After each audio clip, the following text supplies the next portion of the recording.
7-Eleven po. 7-Eleven.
Siya ay sinamba nila.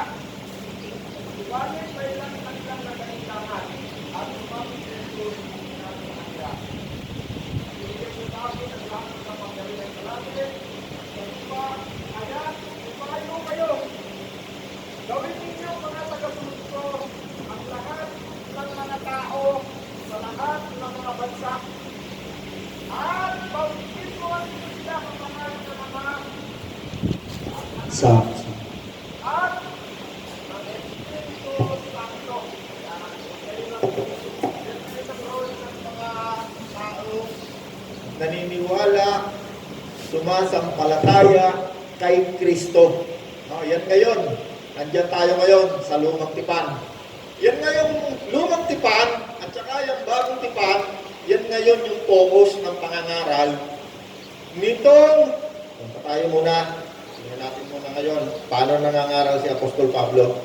Pumunta tayo sa Efeso. Yan. Puntahan natin ang Efeso. Efeso chapter 2. Yan, titingnan natin ngayon paano ngayon nangangaral si Apostol Pablo. page 245 po. Efeso chapter 2 verse 11. Yan. Saan yung Bible nyo para magkaintindihan tayo? Nandito na tayo ngayon sa pangangaral ni Apostol Pablo sa Bagong Tipan. Nung si Apostol Pablo ay nangaral, ang unang-una niyang ginagawa, ipinapaunawa niya sa mga tao. Ano yung Bagong Tipan? Ano yung Lumang Tipan? Ano yung mga Hentil? Ano yung mga Hudyo? Yan ang unang-unang ginagawa ni Apostol Pablo pag siya mangangaral. Efeso chapter 2 verse 31. Kaya't alalahanin ninyo ang dati ninyong kalagayan.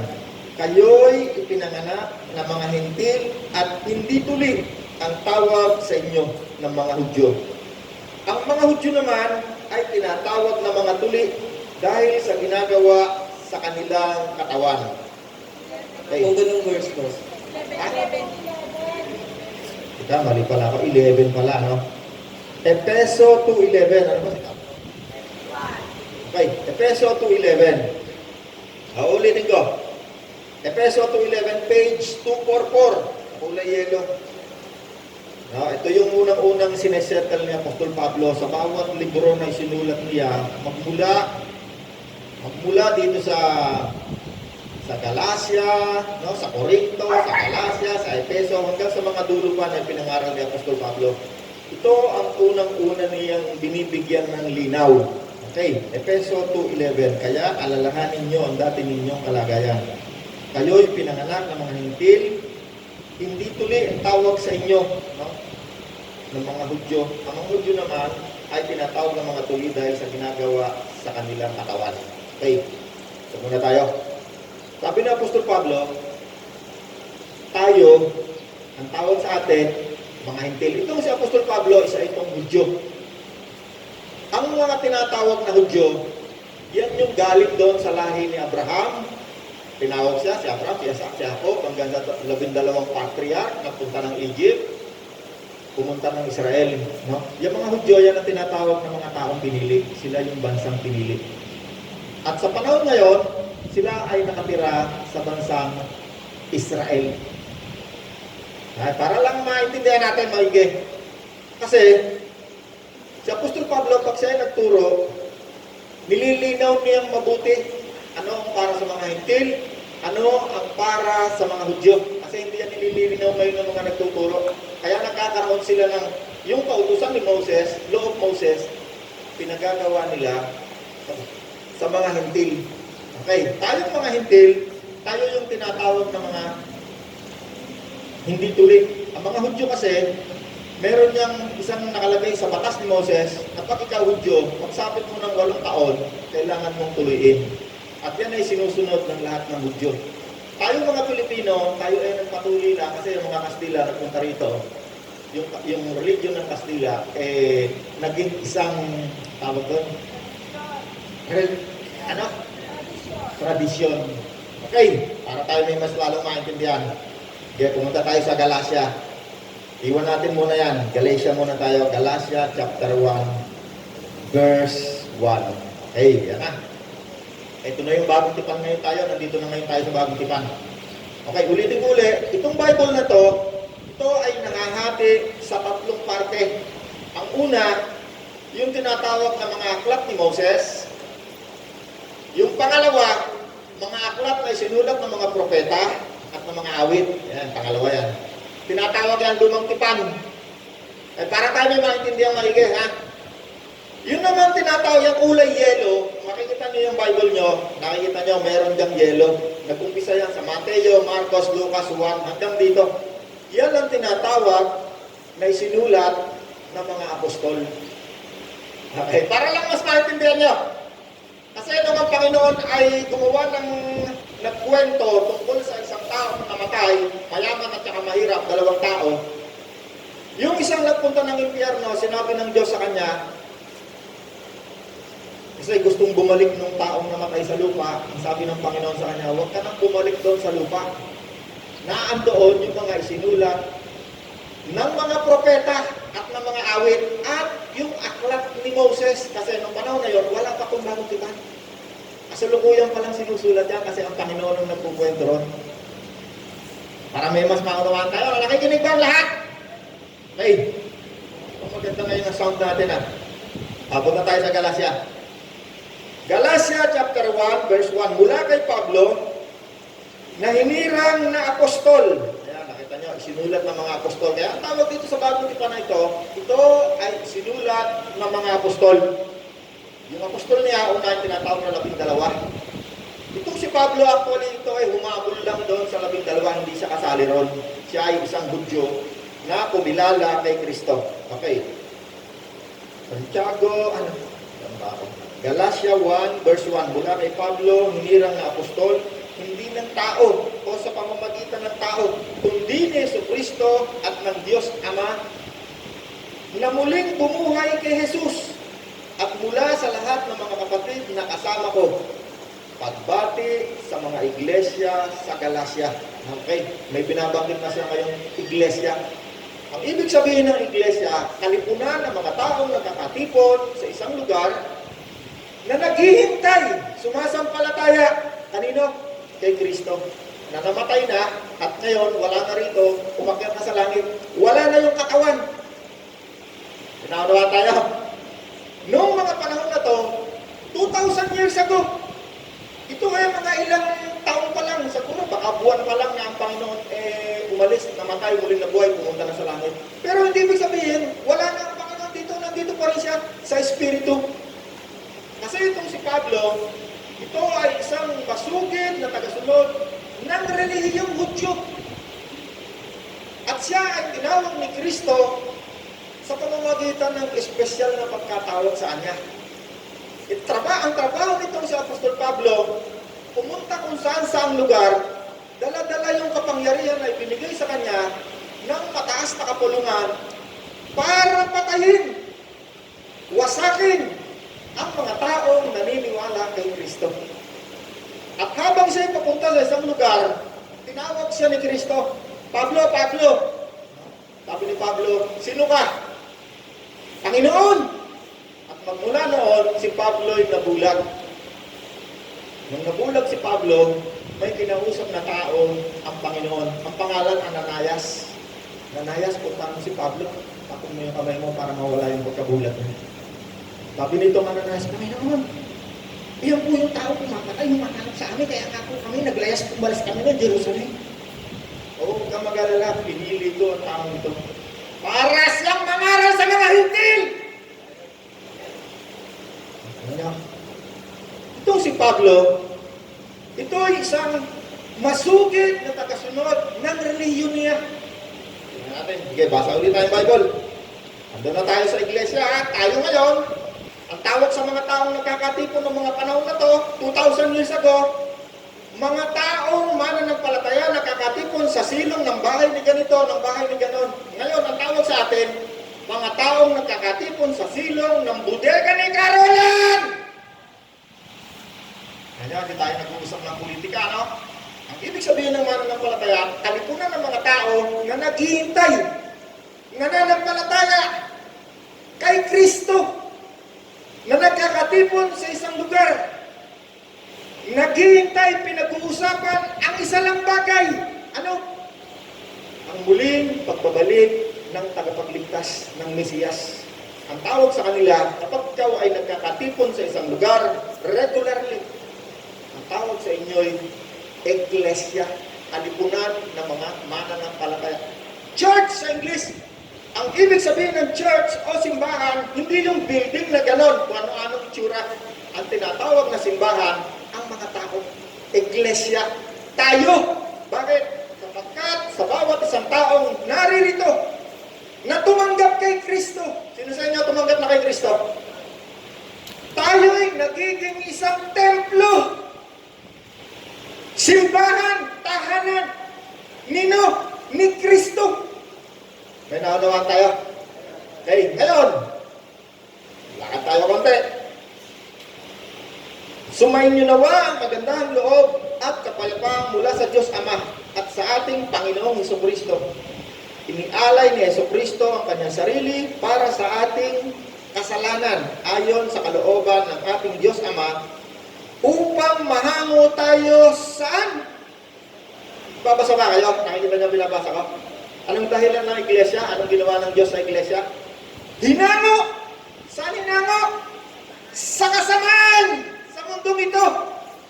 No? Kaya sabi doon sa Diyos na hindi naniniwala kay Kristo, ang kanilang isip, pinaghaharian ng Diyos ng kasamaan sa mundong ito. Ngayon, ikaw ay naging isang mananampalataya, dumadalo ka sa pagmimiting ng mga tao na nananampalataya kay Kristo. Anong sabi ni Apostol Pablo? Ikaw ngayon, ang pagkamatay ni Kristo sa krus, ikaw ay hinango, ikaw ay mahahango, ikaw ay mahango tayo sa kasamaan na naghahari ngayon sa sanlibutan ito. Purihin ang Diyos magpakailanman. Amen. Okay. Ang dahilan, bakit ang mga tao ito na tinatawag na katawan ni Kristo, na tinatawag na Eklesia, mananampalataya, kayo yung mga hinango. Saan ibig sabihin ng hinango? Ano? Pwede na nabi sabihin ng hinango? Hindi na nabi sabihin ng hinango. Kung ikaw ay nagluluto, pagluto na, hahanguin na. Nagkakaintindihan tayo. Ngayon, inalin tulad tayo sa mga niluluto. Pero wala, ikaw luto ka na ba? Dati akong nakasala sa kasalanan, sa kasamaan. Ngayon, tinanggap ko si Kristo, ginawa ko siyang Panginoon, ako ngayon ay hinango. Inalis. Dati nandun ako sa lugar kung saan ako'y naglalampisaw sa kasamaan. No? At ang lahat ng taong pinanganak sa daigdig na ito ay sinasabi ng Bible na pinanganak sa kasalanan. Nung ikaw ay tumanggap kay Kristo, ikaw ngayon, ang Espiritu ni Kristo ay nasa sa iyong katawan. At ang dahilan, bakit yan nandyan, ay upang ikaw ay maging bahagi ng katawan ni Kristo. Bakit? Wala dito ang katawan ni Kristo.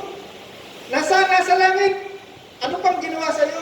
Upang ikaw, ang Espiritu Santo ay nasa sa iyo. Bakit? Upang ikaw ay alisin, hanguin. Saan? Sa kasalanan. May nakanawa tayo? Okay, yan ang pinakapusod. Okay, ngayon sabi ni Apostol Pablo, punta tayo, talong tayo konti, para medyo mabilis tayo. Hindi ko na gustong basahin lahat, masyado na mahaba ito. Dito ako sa 14. Hindi kaila sa inyo, okay, 11. Mga kapatid, nais kong malaman ninyo na ang magandang balitang ito na ipinangangaral ko hindi katha ng tao. Hindi ko ito tinanggap mula sa tao at hindi rin itinuro sa akin ng sino mang tao. Si Yesu Kristo mismo ang naghayag nito sa akin. Okay. Sabi ni Apostol Pablo, mga mananampalataya, gusto kong malaman nyo, no? Kaya tutuloy ko pa muna ang basa. Hindi kaila sa inyo kung paano ako namuhay noon bilang kaanib ng relihiyon ng mga Hudyo.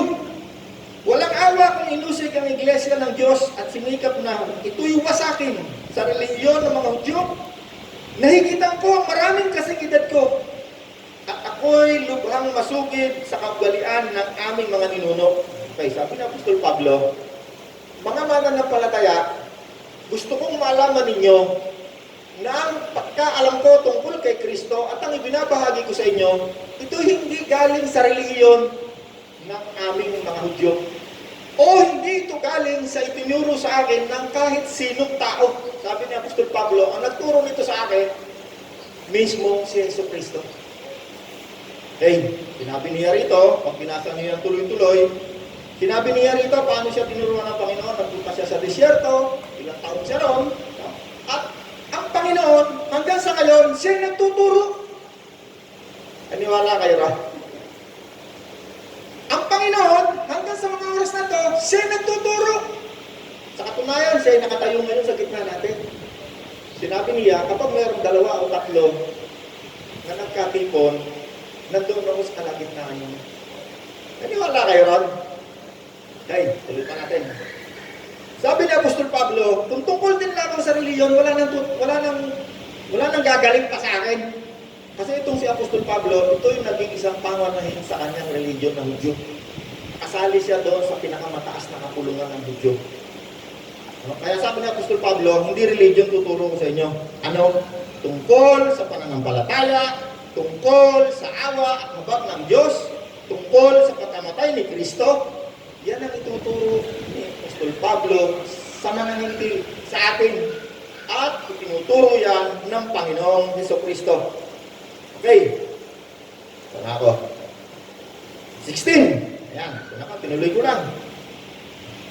Dahil sa kagandahang loob ng Diyos, yan, grace, yan yung tinuturo ni Apostol Pablo, mercy.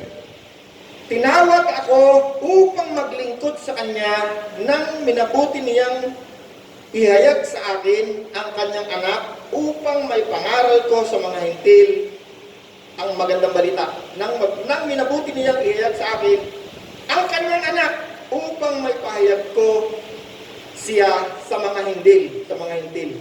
Hindi ako sumangguni sa sinumang tao, ni hindi rin ako nagpunta sa Jerusalem upang makipagkita sa mga apostol na nauna sa akin. Sa halip, nagpunta ako sa Arabia at pagkatapos bumalik ako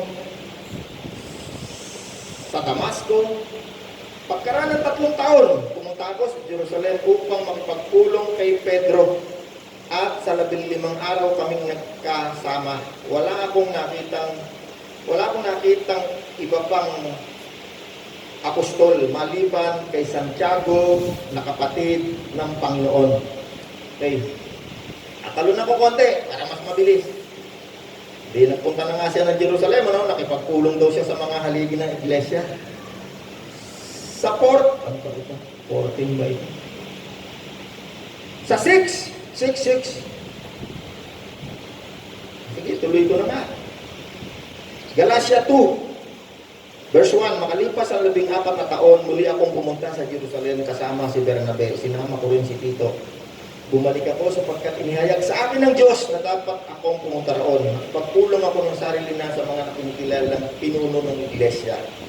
At inilahat ko sa kanila ang magandang balitang ipinangaral ko sa mga hintil. Ginawa ko ito dahil ayaw kong mawalan ng kabuluhan.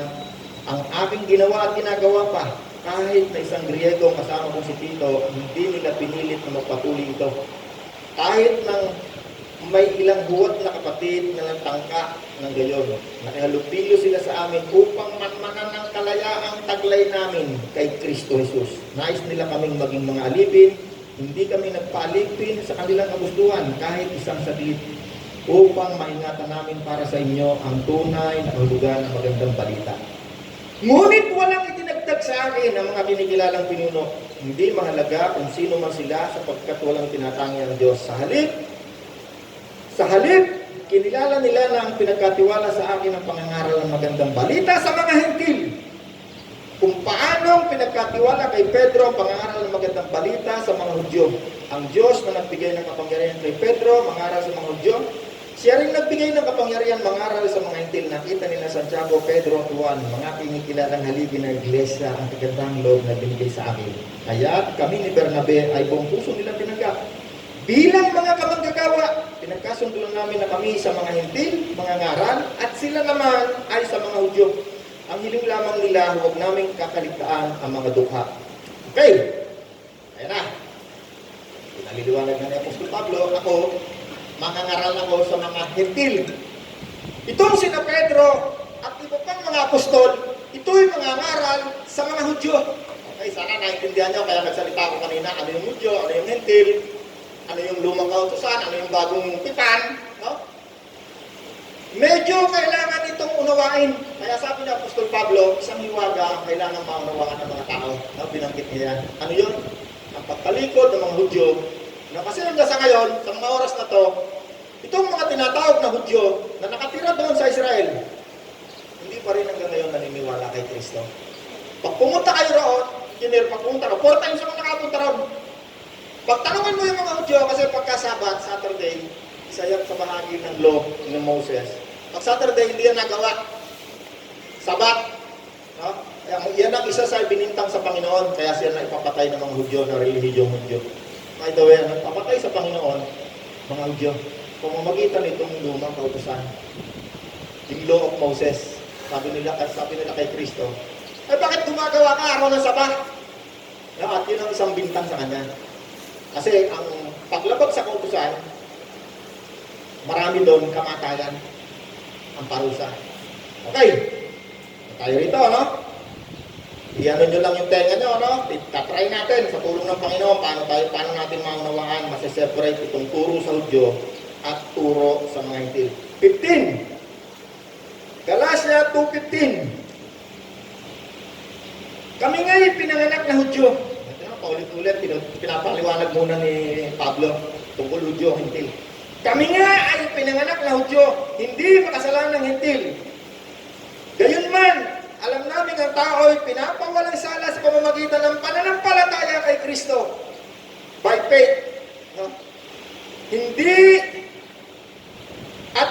sa pamamagitan ng pagsunod sa law, kautusan, ang binabanggit ng law of Moses. Kaya't kami ay sumasampalataya kay Kristo Jesus upang mapawalang sala sa pamamagitan ng pananampalataya sa Kanya. At hindi sa pamamagitan ng kautusan, sapagkat walang taong pinapawalang sala sa pamamagitan ng pagsunod sa kautusan. Okay, tatalunod ako. Yung salita ni Apostol Pablo na nakasulat dito, ito hindi na kailangan ipaliwanag. Bakit? Ito mismo ipaliwanag. The Bible itself ay paliwanag. Ito'y paliwanag na. Hindi na kailangan pang ipaliwanag sapagkat ito'y napakaliwanag. Hindi mo kailangan graduate ng Bible school para ito maunawaan mo. Actually, pag ang nagturo sa iyo galing sa Bible school, lalo hindi mo maunawaan. Huhugutan ka ng mga Greek word, ng mga etc. Sabi ni Apostol Pablo, ang nagturo sa akin, hindi reliyon, hindi rin tao. Sino? Si Kristo mismo. Okay? Intindihan niya, ano? Hindi nag-aral ng theology si Apostol Pablo, ano? Kaya madaling siyang intindihin. Madaling intindihin ang pinangangaral ng Diyos sa pamamagitan ni Apostol Pablo. Bakit? Hindi ito galing sa Bible school. Galing, brother, na. Hindi ito galing doon sa mga nakasalimuot ng mga may Greek, may Hebrew, may etc. Iba nga pag ang Panginoon nagturo. Very simple. Ang kailangan mo lang, banal na espiritu para maunawaan mo. No? Ang taong nag-aaral sa Bible school, hindi banal na espiritu na tuturo dyan. Sino? Yung libro na nakalibro. Yun lang nga ituturo sa kanila. Tama, brother, na? Yun lang nga ituturo nila doon. Kung ano yung doktrina ng kanilang reliyon, yun ang kanilang pag-aaralan doon, wala nang iba. Kaya paglabas nila ng Bible school, ang kaaway nila, yung mga taong nag-aral din, sa iba namang Bible school, pagkakaaway yan sila. Yan ang tinatawag ng mga religious sect, religious doctrine, pagkakaiba. Pero itong si Apostol Pablo, tingnan ninyo, separate na niya, no? Sabi niya, kami pinanganak na Hintil, kami pinanganak na Hudyo, hindi Hintil. No? By the way, meron pa palang isang klase ng tao sa Bible, yung tinatawag na Samaritano. Yung Samaritano naman, kasi ang bansang Israel, yan ay maraming pagkakataon, sinasakop yan ng mga ibang bansa. At kapag sila sinakop, yung mga purong Hudyo, o yung mga tunay na tao, tinatanggal yan ng bansang sumakop, pinapakalat yan sa ibang dating. Ang patitirahin dyan, yung mga taong kapanalig ng bansang sumakop sa kanila. Ngayon, yung natira doon na Hudyo, nagkakaasawa yan ng hindi Hudyo. Yung ngayong anak nila, ang tawag sa kanila Samaritano. Kaya maraming tao doon sa Israel, nung panahon ni Apostol Pablo at nung panahon ng Panginoon, maraming Samaritano. Kaya kung mapansin nyo, meron isang babaeng Samaritano, pinagpo ng Diyos sa balon. Sabi ng Samaritano ito, alam kong hindi nakikitungo ang mga Hudyo sa mga Samaritano sa amin. No? Hindi sila nakikitungo sa mga hindi Hudyo. Yung Hudyo, hindi nakikipagkaibigan sa mga hindi Hudyo. Marami silang regulasyon dito sa Law of Moses. Okay, ulit tayo. Para tayo nasa Bible school na. Kaya man, alam namin ang tao ay pinapawalang sala sa pamamagitan ng pananampalataya kay Hesus Kristo. At hindi sa pamamagitan ng pagsunod sa kautusan. Okay, tatalon muli ako. Sa 16, para mabilis-bilis. Ako'y namatay na sa kautusan sa pamamagitan rin ng kautusan upang ngayon ay mabuhay para sa Diyos. Ako'y kasama ni Kristo na ipinago sa krus. Ay tuloy-tuloy lang. Kaya hindi na ako ang nabubuhay ngayon kundi si Kristo na. At hindi si Kristo na ang nabubuhay sa akin. At ang buhay ko ngayon sa katawan ay ikinabubuhay ko sa pamamagitan ng pananampalataya sa anak ng Diyos na nagmamahal sa akin at naghandog ng kanyang sarili sa akin. Hindi ko tinanggihan ang kagandahang loob, kundi dooy napapawalang sala sa pamamagitan ng kautusan. Walang kabuluhan. Ulit. Kung ang tao'y napapawalang sala sa pamamagitan ng kautusan, walang kabuluhan ang pagkamatay ni Kristo. Okay, paano raw tayo naliligtas? Sa pamamagitan ng pananampalataya. Kanino? Kay Kristo, sa anak ng Diyos. Ito yung mga kataga, mga aral na natagpuan ni Martin Luther. Sinasabi niya, ang kaligtasan pala, by faith lang. By grace, by faith. Wala palang bayad. Nung ito'y natagpuan ni Martin Luther na isang paring Katoliko, nagturo siya sa mga tao. Anong itinuro niya? Kaligtasan, pamamagitan ng pananampalataya.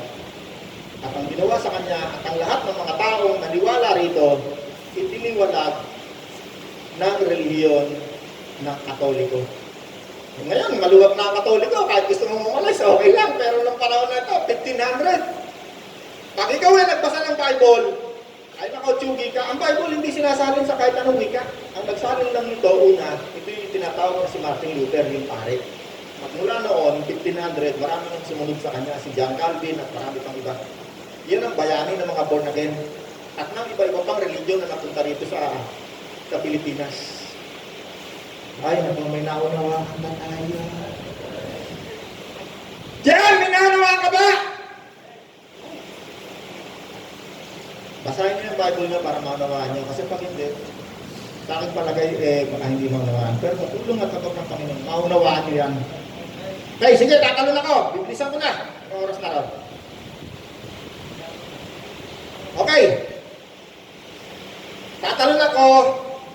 Sa 3 na ako, 3 verse 2. Sabihin nga ninyo, tinanggap ba ninyo ang Espiritu sa pamamagitan ng mga gawa o ayon sa kautusan? O sa pamamagitan ng inyong pananalig sa inyong narinig tungkol kay Kristo? Talagang napakahangal ninyo. Bakit sinasabi ni Kristo? Talagang napakahangal ninyo. Paulit-ulit siya yan. Yung mga taga-Galacia, sinasabihan niya ng ganyan. Alam niyo kung bakit? Pagpasahin niyo yan tuloy-tuloy, merong mga Hudyo na nagpunta ron. Ang gustong gawin sa kanila, dito sa mga Hintil, tuliin, sumunod sa kautusan ni Moses. Yan ang pangkaraniwang problema hanggang sa mga oras na to. Itong mga mananampalatayang Hudyo na to, na nagpunta doon sa Galacia, tinuruan yung mga mananampalataya. Anong itinuturo? Kailangan sumunod pa rin kayo sa kautusan ni Moses. Kailangan kayong tuliin. Ano pa? Kailangan, pag-araw ng Sabat, kailangan walang gagawa sa atin. Yun ang sinasabi ni Apostol Pablo, na sa 1 pa lang, paulit-ulit niya sinasabi dyan sa mga tao ng Galacia. Manghangat kayo, nag-umpisa kayo sa Espiritu, sa pananampalataya ngayon. Sabi niya, kung yan ay babasahin niyo ng tuloy-tuloy, sinasabi niya na ang kautusan ay wala nang halaga sa mga taong sumampalataya kay Kristo. Katulad ko, nasabi niya yun. Okay, basahin ko mabilis. Dahil ba sa pagsunod ninyo sa kautusan ay pinagkakalob ng Diyos ang Espiritu sa inyo at gumagawa kayo ng mga himala? O dahil sa pananampalataya na inyong narinig tungkol kay Kristo? Yan ang hinihimay na niya, no? Doon sa mga taong naniniwala na dapat pang sumunod sa kautusan at doon sa mga taong mananampalataya na hindi na, sabi na, tulad ng nangyari kay Abraham, siya ay sumampalataya sa Diyos at dahil dito siya ay tinuring ng Diyos na matuwid. Ayan na. Nilalagyan na niya ng koneksyon ang ating kaligtasan ngayon at yung koneksyon natin sa pangako ng Diyos kay Abraham. 7. Kung gayon, maliwanag na ang mga nananalig sa Diyos, ang mga tunay na anak ni Abraham. Sapagkat si Abraham ay naniwala, nanalig, sumampalataya sa Diyos. Kailan? Yung isa dyan, nung inialay niya sa Isaac, siya ay sumampalataya sa Diyos. Tinan niyo, ang pag-aalay sa Panginoon, ano? Merong kinalaman sa pananampalataya, ano? Okay, tuloy pala. Naway maunawaan ninyo. Bago pa ito nangyari ay pinahayag na. No, nandun na ako sa 8. Bago pa ito nangyari, ay pinahayag na ng kasulatan na pawawalang sala ng Diyos ang mga Hintil sa pamamagitan ng pananampalataya. Kanino yun? Kay Kristo. Ang magandang balitang ito ang ipinahayag na kay Abraham. Sa pamamagitan mo ay pagpapalain ang lahat ng bansa. Kaya naman pagpapalain ang mga sumasampalataya tulad ni Abraham na sumasampalataya. Kita nyo, nagkaroon na tayo ng kaugnayan kay Abraham. Sana ako? Sa 9. Ang lahat na nagtitiwala sa pagsunod sa kautusan ay nasa ilalim ng isang sumpa. Ano tinuturo yan ng makarang tao ngayon, no? Ang lahat na nagtitiwala sa kautusan ay nasa ilalim ng isang sumpa. Nasaan na ba ako? 9. Then, sapagkat nasusulat sumpain ang hindi sumusunod sa lahat ng nakasulat sa aklat ng kautusan. No? Malinaw na walang tao na ipinawalang sala sa pamamagitan sa paningin ng Diyos sa pamamagitan ng kautusan, sapagkat sinasabi ng kasulatan ang itinuring ng Diyos na matuwid sa pamamagitan ng pananampalataya ay mabubuhay. 12. Ang kautusan ay hindi nakabatay sa pananampalataya, sapagkat sinasabi ng kasulatan ang tumutupad sa lahat ng itinakda ng kautusan ay mabubuhay sa pamamagitan ng mga ito. No? Sa lahat ng itinakda ng kautusan ay mabubuhay. 13. Tinubos tayo ni Kristo mula sa sumpa ng kautusan nang siya ay isinumpa para sa atin, sapagkat nasusulat, isinumpa ang bawat binibitay sa punong kahoy. Ginawa ito ni Kristo upang mga pagpapalang ipinangako ng Diyos kay Abraham ay makamtan din ng mga hintil sa pamamagitan ni Kristo Jesus. Sa pamamagitan ng pananalig ay natanggap natin ang Espiritong ipinangako ng Diyos. Sino sa inyo rito tumanggap kay Kristo? Naniniwala na siya muling magbabalik? Espiritong ipinangako ng Diyos doon sa mga isinulat ng mga propeta ay natanggap mo. Kailan? Nung tinanggap mo si Kristo.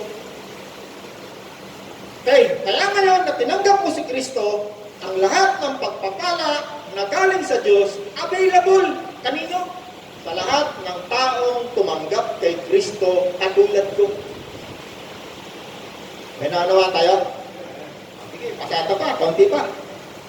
Kung ganoon, nandito na ako sa 3 verse 19. Kung ganoon, ano ang silbi ng kautusan? Pinaliliwanag ng Apostol Pablo. Ano nga yun ang silbi ng kautusan ng Law of Moses? Idinagdag ito upang maipakita kung ano ang paglabag at may bisa ito hanggang sa dumating ang anak ng pinangakuan. Diba sinabi ang salita ng Diyos, hindi mawawala ng bisa. Kahit ang tuldok. Pero pag yan ay naganap na, at ang karamihan diyan ay ginanap na ni Kristo, sabi ni Apostol Pablo, mawawala ng bisa yung naganap na. Okay, talong pa ulit. 23.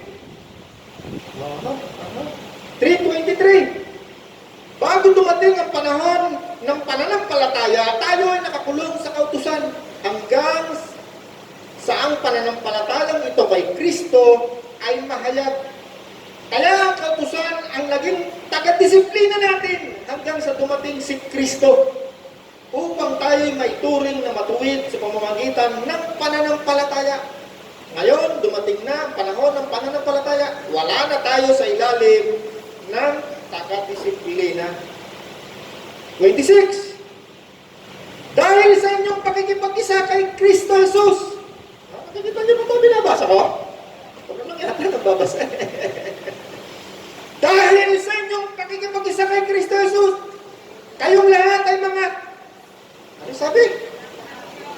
Naging anak na tayo ngayon ng Diyos sa mga nakipag-isa. Sa pamagitan ng pananampalataya, si Kristo mismo ang inyong isinuot na parang damit nang kayo'y babautismuhan sa inyong pakikipag-isa sa Kanya. Sino sa inyo rito nagbabautismo na? Taas ang kamay. Ito na ng tabi na anak. Ni Apostol Pablo, nung ikaw ay sumunod kay Kristo, nagpabautismo, yung oras na ginawa mo ang bautismo, yun ay sumisimbolo na ikaw ay inilibing katulad ni Kristo. At nung iniahon ka sa tubog, inilubog, baptiso, inilubog, pag-ahon mo, ang kasama mo, si Kristo. Parang damit. Ganun nga, ano? Yung explanation ng banal na espiritu, dati nandito. Ngayon, nung ikaw ay sumunod na kay Kristo, nagpasya na. Ang ibig sabihin nung nagpasya, sinabi mo na sa sarili mo, na kunwari ako, nagpasya. Sinabi ko sa sarili ko, Panginoon, mula ngayon, ikaw na ang Panginoon ko, ako na ang susunod sa iyo. Hindi na ako magbababae.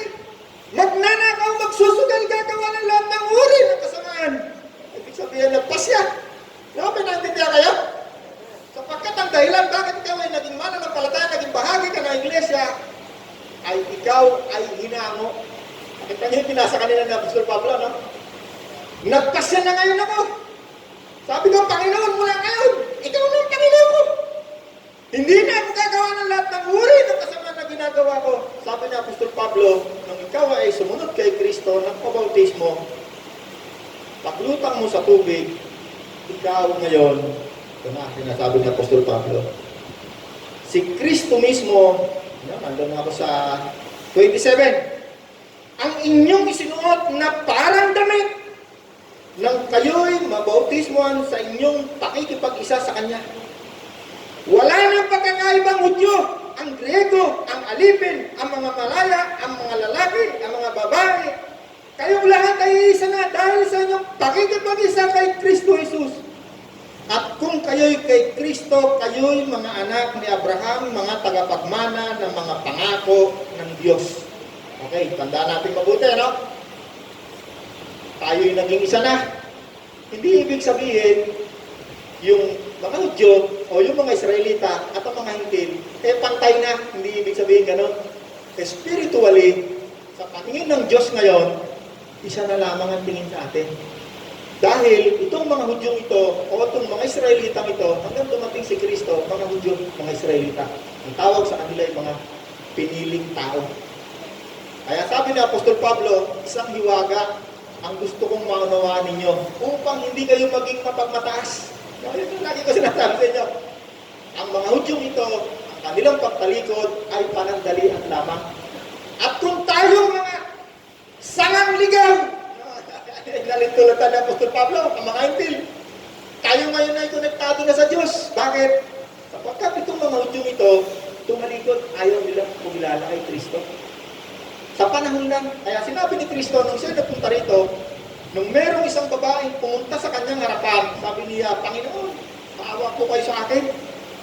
Mamamatay na po ang anak ko. Sabi ng Panginoon, sinuko lamang ako sa nawawalang tupa ng Israel.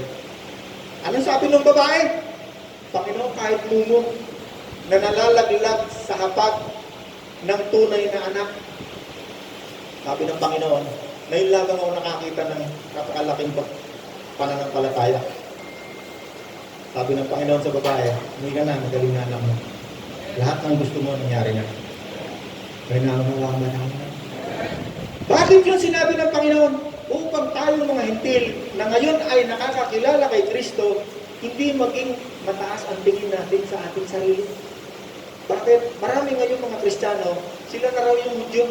Nagse-celebrate na ng mga kung ano sinaselebrate ng mga Hudyo.